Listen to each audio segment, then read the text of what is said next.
Ezekiel saw the wheel. This is the wheel he said he saw. These are unidentified flying objects that people say they are seeing now. Are they proof that we are being visited by civilizations from other stars? Or just what are they? The United States Air Force began an investigation of this high strangeness in a search for the truth. What you are about to see is part of that 20-year search.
Time, boys and girls.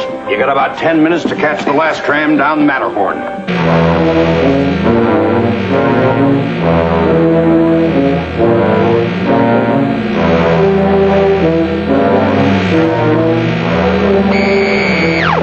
I'll pay. I got it.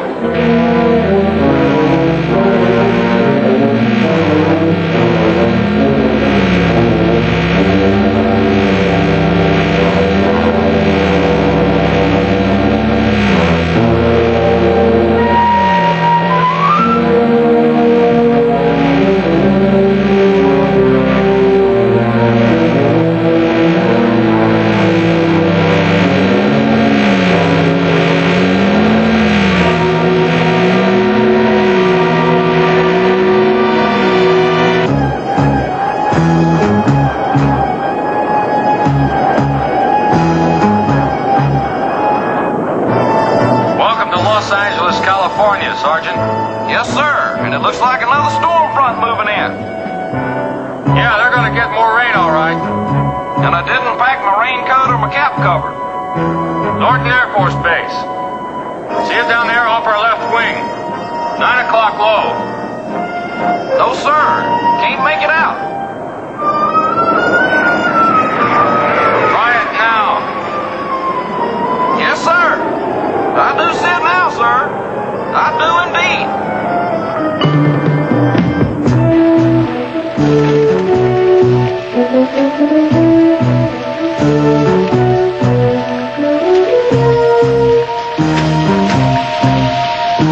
Something wrong? Thought they said it never rained in California. Not anymore, they don't. Yes, sir. I read that in the paper this morning. They had over 26 inches of rain this year. It's over 2 feet. Yeah, I know. 3 feet of snow in Dayton. 4 hours later, 2 feet of rain. I was looking forward to some sunshine. You know, Mage, a dark tan really sets off my blue eyes. Yeah. You're a regular Cary Grant. This is Emma Smith. Yes? I'm Major Gatlin. This is Sergeant Fitz, Project Bluebook. I was expecting you. Won't you come in? Thank you. Come on, boys. Get back in here. Captain Morrison called. He said you were coming. Yes, ma'am. Captain Morrison is a public information officer in this area. Oh, won't you sit down? Thank you. You came all the way from Idaho just to see me? Ohio, ma'am. Dayton, Ohio. Oh, of course. Well, that's even further. Well, to be honest, ma'am, we were coming out here on some other business anyway. Oh. Captain Morrison asked us to investigate since we would already be in the area, ma'am. Investigate? How exciting. Would you like some coffee? And I have some fresh cinnamon buns. Oh, no thanks, ma'am. We just had lunch. Well, then, what would you like to investigate? We read the newspaper account of your sighting, but we'd like you to tell us about it in your own words. Well, let's see now. I guess it was about a month ago. I was out walking Marvin and Sydney, my two dogs. It was late. I remember that. The Johnny Carson show was over. I really don't sleep very well at night, you know. We were down by the reservoir when I heard this strange noise. Marvin and Sydney became very upset.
Disappear into the night, getting smaller and smaller, like the Christmas star.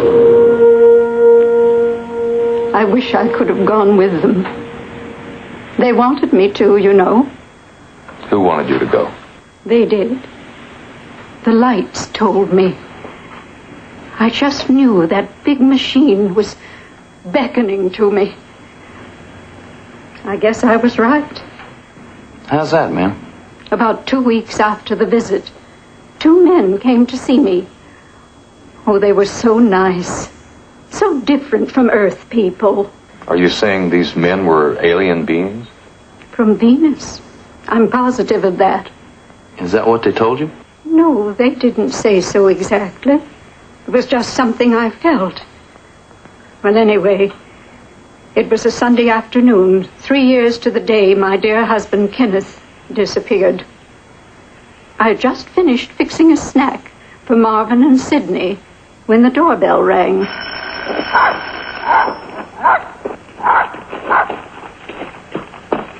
Good afternoon, Emma Smith. May we come in?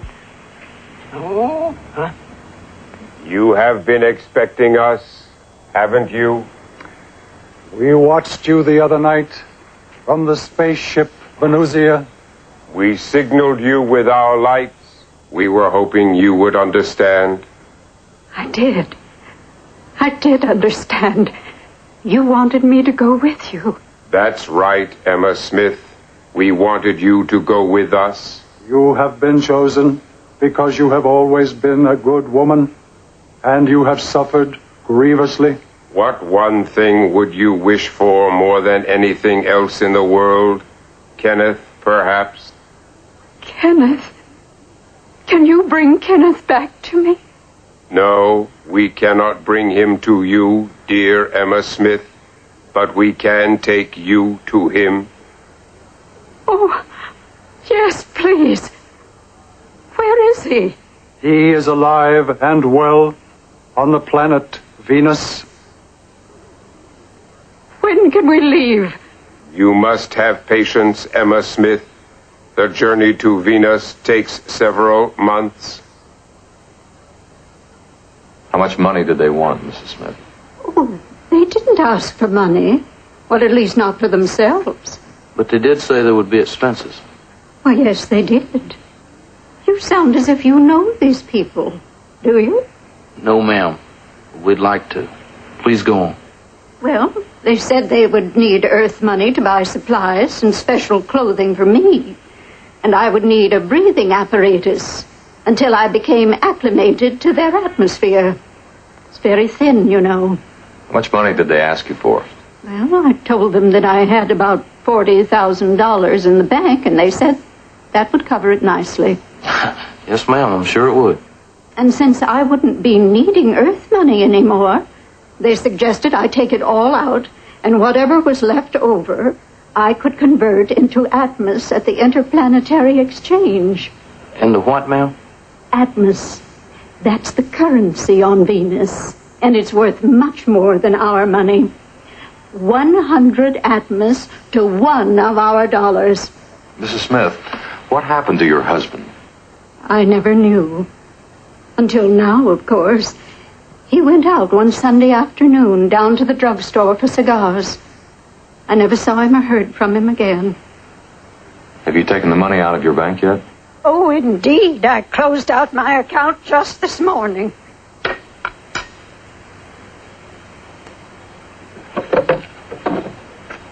Cashier's check for $40,000. How did you make out the check? Just as Gist and Malin wanted it. Made out to cash. Who wanted it made out to cash? Oh, didn't I tell you? Those were their names, Gist and Malin. Unusual, aren't they? But then our names must sound just as strange to them. When did they say they'd be back? Tomorrow morning at 9 o'clock. And on the 6th of March, when the moon is full and Venus is above the horizon, we leave. Mrs. Smith, if it's all right with you, we'd like to be here tomorrow. You're not going to try to do anything to stop them from taking me to Kenneth? We'd like to be here when those men come back. Well, I don't know. They told me that they weren't ready to make themselves known as yet. Here on Earth, that is. We'd like to talk to them. Oh, I see now. Why didn't it occur to me before? Of course, you men are from the Air Force. Yes, ma'am. You'd like to look over their space machine.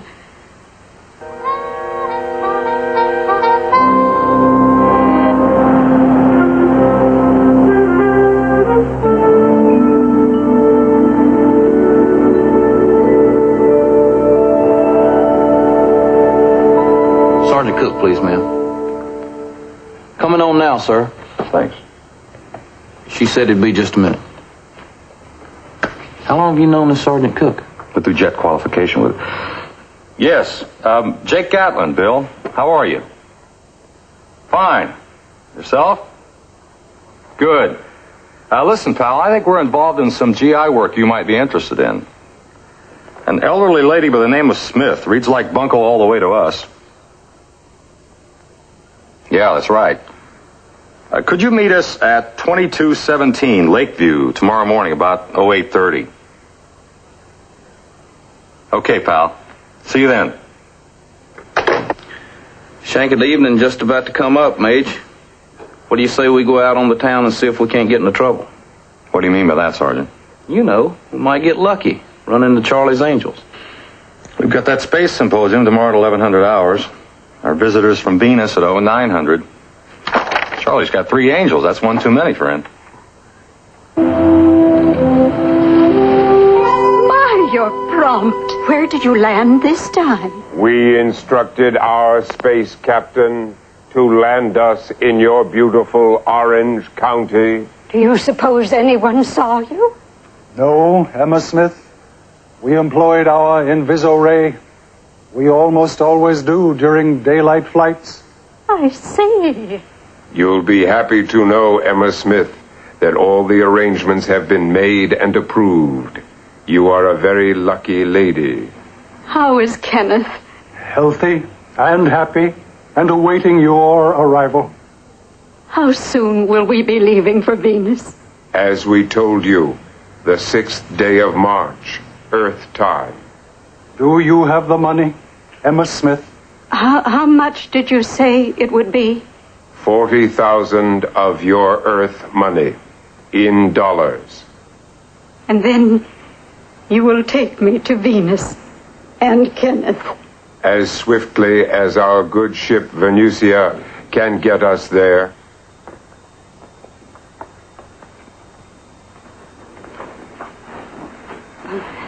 Gentlemen, these are my bankers, Mr. Gatlin and Mr. Fitz. Emma Smith, you have completely broken your pledge of secrecy. Don't blame her. We've handled Mrs. Smith's affairs for a number of years, and when she closed out her account, we felt obligated to find out why. There are a couple of questions we'd like to ask you. We were curious about the propulsion system of your vehicle. Interstellar ramjet. How long would the trip take? About 4 months, Earth time. Really? Well, if you're using a ramjet propulsion system, you'd be able to travel at near the speed of light, wouldn't you? The trip should take less than 2 days. We must leave now. Remember, we warned you about maintaining total secrecy. Mr. Gist, I am an old woman, and perhaps I have been living alone too long, with only my dogs for company. But I am not stupid. Gullible, maybe, but not stupid. These men have been asking questions. I don't pretend to understand them. But from what I can gather, neither do you. And these men aren't bankers either. United States Air Force. You have no jurisdiction here. Know what I do. Los Angeles Police Department, Bunko Division.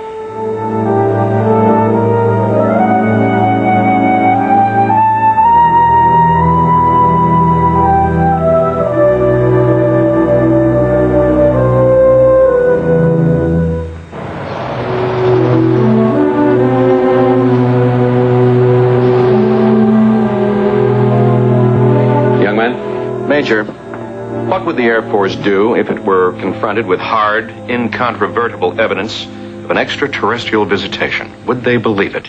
How could we deny it? Well, you wouldn't try to cover it up? For the past 5 years, since I've been on the job, we've been trying to uncover, not cover. There's nothing to cover up. Air Force philosophy is to prove the existence of any extraterrestrial phenomena. No, we'd be interested in that kind of evidence if it exists. Another question? Yes. Major, I have a question on sidereal days, star time. As far as the Air Force considers sidereal time, I'd like to know how you arrive mathematically at that 4-minute differential between star time and Earth time. That's more Sergeant Fitz's table. Sergeant? Well, now, the Major's just being modest. He's an astrophysicist and could answer that simple question in short order. However, I'd like to suggest we settle for Earth time. And it's now at Exactly 12:32, and all of us Earth people eat lunch at this time, so shall we? Major, could we talk to you for a moment, privately? Sure, go ahead. Well, I'm Mike Kirby, and this is Dave Chapman. I'm not quite sure how to phrase this, but we had, I guess, what you'd call a sighting a couple weeks ago. And this is the first time you reported it? Yes, it is. Well, I think I should explain the reason for our reluctance. You see, Mike is a screenwriter, and I'm a writer's agent. And being involved in the motion picture business, we felt we'd have a difficult time getting anybody to believe our story. Both Dave and I felt it was important that we tell somebody, and after hearing you today, we figured you'd be the ones. Fine. We'd be glad to listen. Could you come to my home tomorrow morning? Mike and I will be there, and the 2 women that were with us. We'll be there. Good. Now, let me give you the address. 7806 Plaza Terrace. That's right above the Strip. See you about 9 o'clock. Fine. Thanks. Good, Sergeant, I caught you before you left for lunch. Sure did, didn't you? I'll tell you what I did, Sergeant. I ran that sidereal problem through our computer. Would you take a minute and we can go over it, okay? I'll be delighted. Super. See you after lunch. After dinner.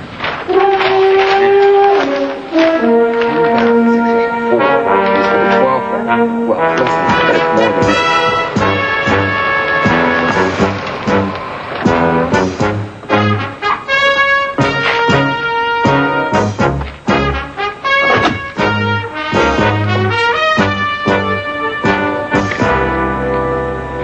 I wonder how they build houses on the sides of hills like this.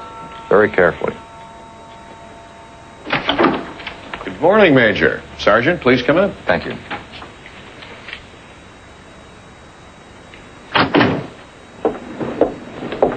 Mike, Hello. Hi, Major. Hi, Sergeant. gentlemen, this is Cindy Carroll and Francine Roth. Major Gatlin, Sergeant Fitz. Hello. They're with Project Bluebook. Nice to meet you. Cindy and Francine both work in my office. Some view you got there, Mr. Chapman. Yes, as they say, on a clear day you can see Catalina. Could I offer you gentlemen a drink? Oh, thank you. You know, I'm really glad you guys decided to come. Why shouldn't we? Well, you could have written us off as a couple of wackos. No, sir. We try never to prejudge. Do you mind? You people are pretty thorough. What do you do with the tape? More accurate than taking notes. It's for official Air Force use only. Nobody has access to it but our people. It's okay with me. You want to do the honors, Mike? All right. We all went down to the Springs a couple weeks ago just for the weekend. We started to come home about 8 o'clock on Sunday night, but on the way we decided to ride the tram up to the top of the mountain for dinner. None of us had ever been up there before. Well, after dinner, we went in the bar for a drink, and before you know it, it was closing time, and we were the last ones there. I'll pay. I got it. What's that?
would be our last.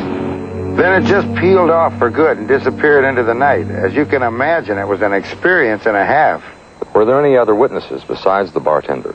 Well, not that we know of, but if anybody was anywhere around that night, I don't see how they could have helped seeing that machine or hearing it. I mean, it made a lot of noise. All right, we're going to give each of you a questionnaire. We'd like you to fill it out separately. Just answer the questions as completely as you can. And each of you make a drawing of the machine, separately. Yeah, but this all happened 2 weeks ago. Do you think we'll be able to find anything now? We can talk to the bartender and look for other witnesses if there are any. See if we can come up with some kind of physical evidence. If you find any, would you believe our story? It's not up to us to believe or disbelieve. We'll try to gather evidence, try to prove you saw something that night. You sure take a positive approach, Major. I wasn't aware the Air Force handled these things that way. It's the easy way. How so? Pretty tough to prove a negative. We could never prove you didn't see something, only that you did. Makes sense? I'd like to go along if it's all right. No problem. I suggest you take your own car. There's no way of telling how long we'll be. One more thing, Major. Do you think this will get into the newspapers? Not unless you put it there.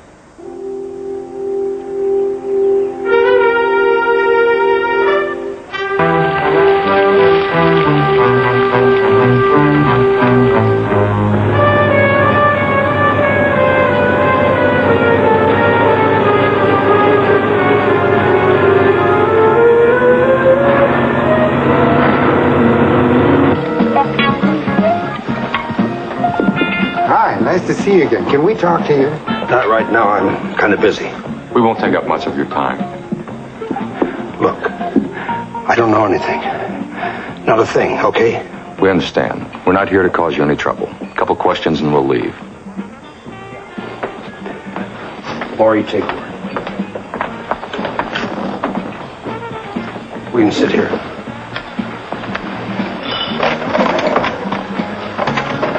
Kirby told us about what happened a couple of weeks ago. I'll just say this once, but if you try to quote me, I'll deny everything, understand? It was a flying saucer. There's no question about it. Which is the window that cracked? Back there. We had it replaced the next morning. Was there anyone in here besides the five of you? Only the tram attendant. But he wasn't in here at the time. Everybody else had gone home. You say the attendant wasn't here. Where would he have been? Tending the tram. I didn't see him. I had to open the door myself. Well, anyway, he quit the next morning. We haven't heard from him since. Did you talk to him the night after the incident? No, I didn't see him after it all. Could you give us his name and the address? Ray Lucas, Joshua Tree Apartments on Palm Avenue, but he won't be there. I gotta get back to work, but remember what I said. If anybody asks me, I don't know you.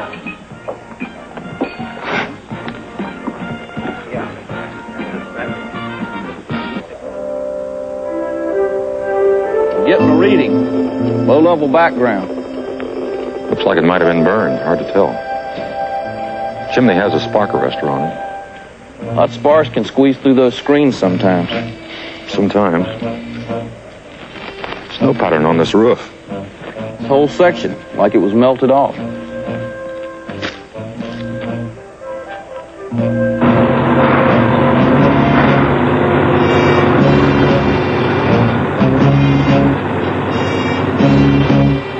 Like fresh paint on the outside of the cab.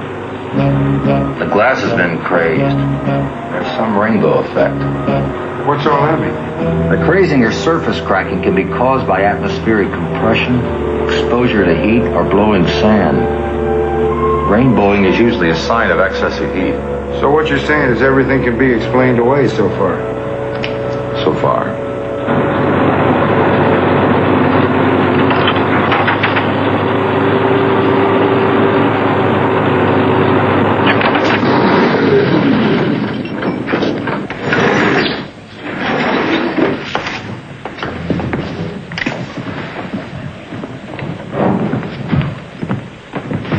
Harry, check with the maintenance people about the fresh paint on that cab.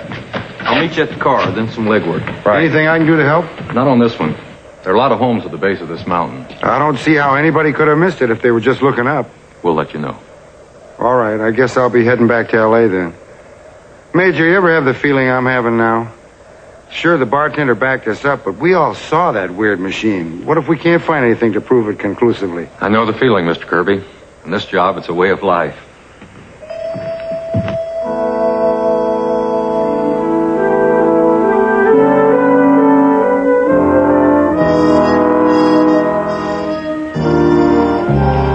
should not have leaves. Yes, sir. We were talking about Mr. Lucas. Well, he moved out of here about 2 weeks ago. I remember it was early in the morning. He just up and left. And he had 3 weeks' rent on the books. Did he give you any reason for leaving? He didn't even say goodbye. He just hopped on that little motorbike of his and took off. Funny thing, though. What's that, Mr. Grogan? Well, I watched him go, and the way that bike was weaving, I'd swear he was drunk. Did he drink? Used to. He's on the wagon now for better than 6 months. Maybe a little more. He took the plates, promised he wouldn't take another drink. Something very important must have happened for him to fall off. Did he leave a forwarding address? Yes, he did. I just got a letter from him. He told me where I can send his mail to. Somewhere up to Santa Barbara.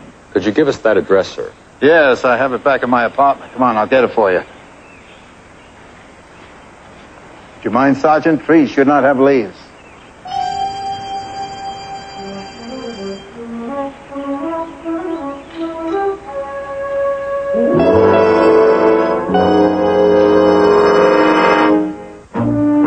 It's a beautiful stretch of coastline, isn't it? Yes, sir, it sure is. Never got to see much coastline where I grew up. South Carolina has a coastline, doesn't it? Yeah, but it was a 5-hour drive from where I lived. Spent 2 weeks in Myrtle Beach one summer, though. I think I was 8. A little hard to believe. Well, maybe I was 9. No, that's not what I mean. Let's turn around. We're not going to Santa Barbara? Later. Yes, sir. We're halfway there. Why are we going back? Look what's on page 3. Screenwriter and agent see strange spacecraft. Full of quotes from Chapman and Kirby. Why do you suppose they decided to release the story? Particularly after they wanted to make certain we wouldn't.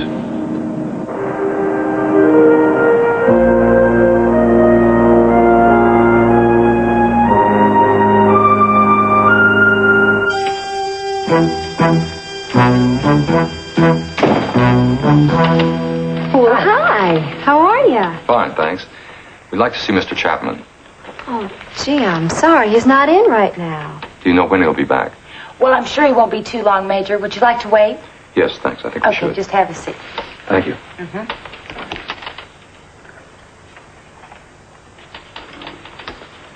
Here are the trades, if you'd like to read them. Trades? Sure, the Variety, Hollywood Reporter. Everything you wanted to know about the movies, but were afraid to ask. Thank you kindly, ma'am. Sure.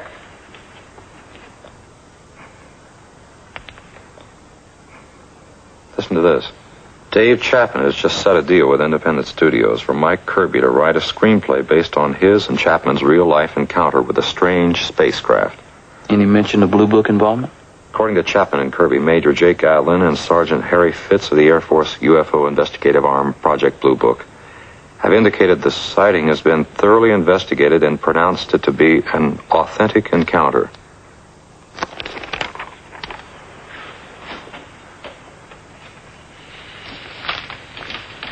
Miss Roth, Yes? very important we find Mr. Chapman. Please tell me where he is. Well, actually, I'm afraid I can't, Major. I know you can't, but you will, won't you?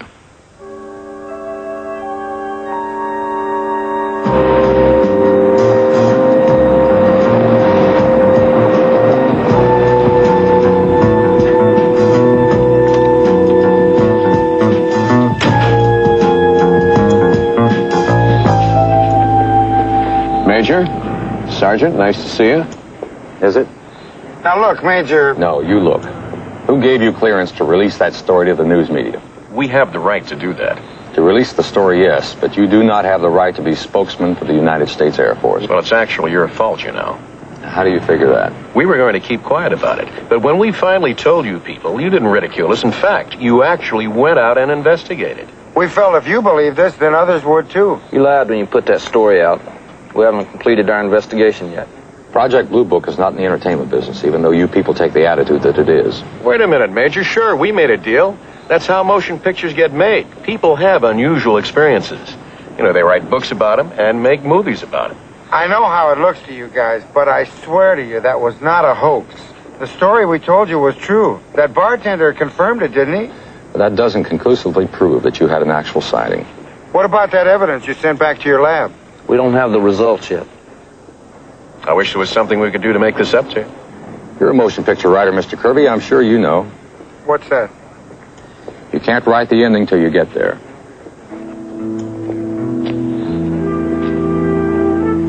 How much farther? Just saw a sign, 35 miles to Santa Barbara.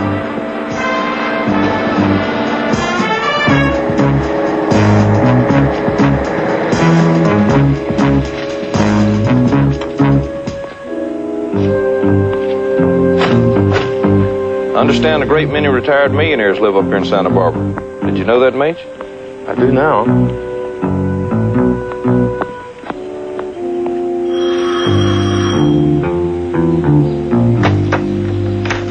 Yeah, you want something? Mr. Ray Lucas.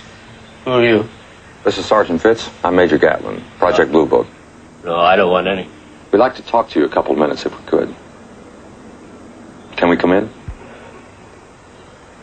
Oh, messy inside. We better talk out here, huh? But I'm not going to enlist again. Isn't that what you want to talk to me about? I done my hitch. We'd like to talk to you about 2 weeks ago. Your last night on that tram job. Who are you? You're no regular army. Project Bluebook. We investigate UFO reports. No. I got nothing to say. Why not, Mr. Lucas? Because you wouldn't believe me? You'd think I was just some old rummy who was seeing things? Were you drinking that night? I was cold sober like I was for 6 full months. Why did you quit your job? Promise you won't laugh at me. We won't laugh at you, Mr. Lucas. All right. It was bitter cold that night. I gotta admit, I sure could have used a drink, but I wasn't about to because I'd been dry for a long time and I wanted to stay that way. It was late. My shift was almost over. All I had to do was wait for the next tram to come up and then ride it down.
To run a mile or two. And then I came to an old Indian trail that led down the face of the mountain.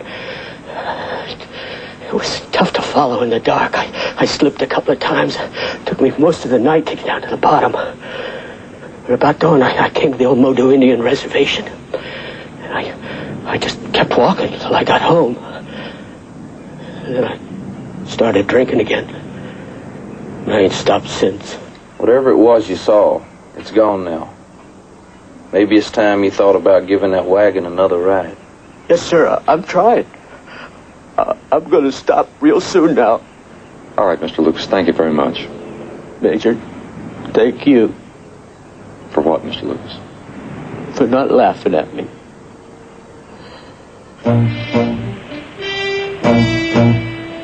Did you get a rundown on the weather conditions this time of year in Desert Springs? Yes, sir. You should have the form 23A's in there someplace. Okay, what do we got? 6 people claim to have seen it. The writer and the agent want to profit from the story. The 2 girls work for the agent. The bartender and the tram attendant appear to be certain of what they saw. And their stories all jive. The drawings the 4 of them made, they all A and B pretty good. They're close, all right, to what they say they saw. They're faking they did their homework. Making pretty good time, sir. Exactly where in Desert Springs is that Indian reservation? When we get there, we can ask. You start asking any time, sir. We're there.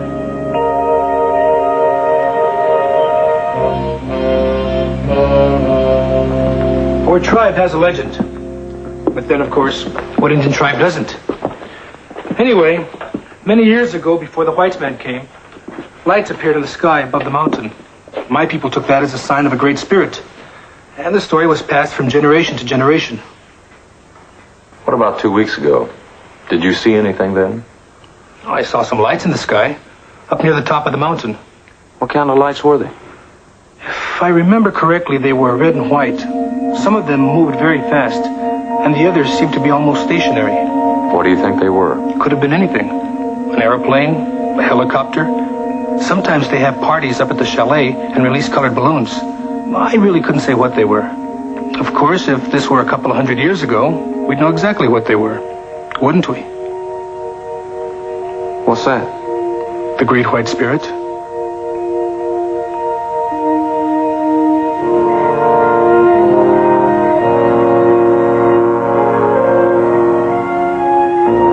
I know it's late. I'm glad you can see us. No problem, Major. Mr. Kirby. Hi. Sit down. Thank you. We have the results from our lab. Good. What do they tell you? The radioactivity reading was caused by some low-grade mineral deposits near the chalet. The snow and soil samples showed no sign of fuel residue. Those were scorch marks on that composition roof, but the cause could not be determined. What about that broken window and the new paint on the tram? There's no telling what caused that window to break. Maybe pressure from snow on the roof, pressing down on the window header. It's been known to happen in snow country. The water stains in the floor wax could have been caused by the cleanup people at the chalet. Hot water spilled on the heavy layer of floor wax will create those spots. As far as the tram is concerned, the painting was part of a regular maintenance program. We checked the Indian reservation down there. They saw the lights, but the description was lacking any substantive detail. Lacking detail. Could not be determined. Could have been. Where does all that take us? We were there. We know what we saw. There's nothing on this earth that looked like what we saw up there that night. Nothing. And in that tram, we watched that thing, not for just a few seconds. It was at least 5 minutes. And now you're telling us that everything is inconclusive. Well, let's face it, what you're really saying is we're a bunch of flakes that are trying to pull off a hoax. No, Mr. Kirby, that's not what we're saying. We're spending a lot of hours on this incident, and we don't mind. We're doing it because we want to try to find evidence to prove your report. But all we have is what you and Mr. Chapman tell us you saw, and the verbal verification of 4 other people. We can only tell you what we found and what we're attempting to do. But you did find evidence that something happened. Yes, sir. All circumstantial. We also found out that because of the wind conditions this time of year, landing and flight patterns are usually altered at the local airport. High-performance jet aircrafts are routed in directly over that mountain that particular night. There's also a local police helicopter patrol, which patrols in the vicinity of the chalet several times a night. It very well could have accounted for the bright lights you saw. Nevertheless, we'll still go forward with the project. No, we won't, Dave. I've had a great many second thoughts about this. I just don't like it. Why not? You're getting paid extremely well for the script. It's not the money. Look, we had a UFO sighting. I wanted to put it all on film, what it felt like to live through an experience like that. And what does the studio want to do? They want little green girls in bikinis coming out of the saucer. All right, so they won't be green. Make them blue. No, Dave. If I can't write it like it happened, then I won't write it at all. Someday I'll write that script, but I'm going to put it down like it was. No studio will ever buy it. That's a documentary without a finish. It'll have a finish, all right. Oh? How's that? It'll go down in our books as a true unknown. Why is that? While we may not have been able to prove you did see it, we can't prove you didn't. Well, all things being equal, we hope you get to make your movie somewhere along the line. Thanks, Major. If I do, how would you like to be technical advisors?